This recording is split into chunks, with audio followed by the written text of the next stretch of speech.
போட்டு ஒரு கல்வி தேய்த்து இந்த இடத்துல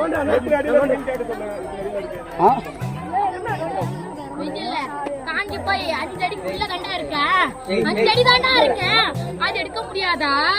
சரி சரி இருமா சொல்றேன். நீங்க தந்தை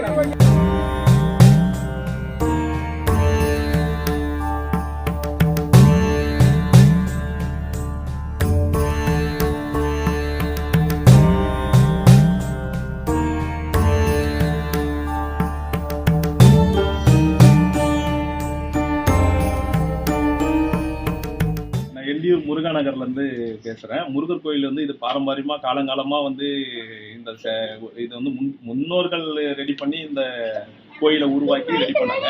இப்ப சமீபத்துலதான் கும்பாபிஷேகம் பண்ணி இப்ப ரெடி பண்ணி மண்டலாபிஷேகம் எல்லாம் முடிஞ்சது. 48 எல்லாம் முடிஞ்சு ஒரு மாசம் 2 மாசம் கிட்டத்தட்ட ஆகுது.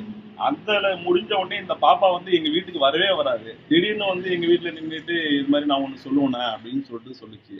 சரி, அப்புறமேட்டு சொல்ல என்னம்மா அப்படின்னு கூப்பிட்டு தன்மையா கேட்க சொல்ல, இது மாதிரி முருகர் வந்து என் கனவுல வராரு, கையை பிடிச்சிட்டு இது மாதிரி கூப்பிட்டு போயிட்டு எனக்கு இந்த இடத்த சிலை இருக்கு என்ன நோண்டி எடு அப்படின்னு சொல்லிட்டு நான் வெயில்ல காயறேன் அப்படின்னு சொல்லிட்டு இருந்தாங்க.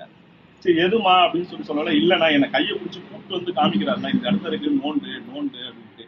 அதை சுத்தி வந்து ஒரு 5 சிலைங்க கிட்டத்தட்ட இருக்கான். அந்த சிலைங்கெல்லாம் நீங்க கையை வைக்காத, ஏன் சிலை நடுமத்தில இருக்கு அந்த சிலையை மட்டும் நோண்டு அப்படின்னு சொல்லிட்டு இந்த பாப்பா சொன்னாங்க.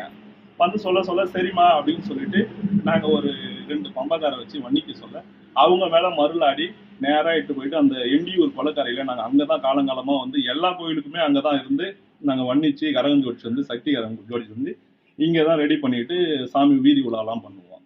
அந்த கோயில் அந்த குளத்து நடுவுல போயிட்டு வேலை எடுத்துட்டு போய் சொருவுனாங்க. அங்க நோண்டனத்துக்கு ஒரு சூளம் மட்டும் தான் கிடைச்சிது. ஏன்னா தண்ணி சுரந்துட்டே இருக்கிறதுனால அங்க ஒரு சூளம் மட்டும் தான் கிடைச்சிது. அந்த சூளத்தை வச்சுட்டு சரி மறுபடியும் நோண்டுவுமே சொல்லிட்டு ஈவினிங் சாயந்தரமா வந்து இட்டாச்சி வருது.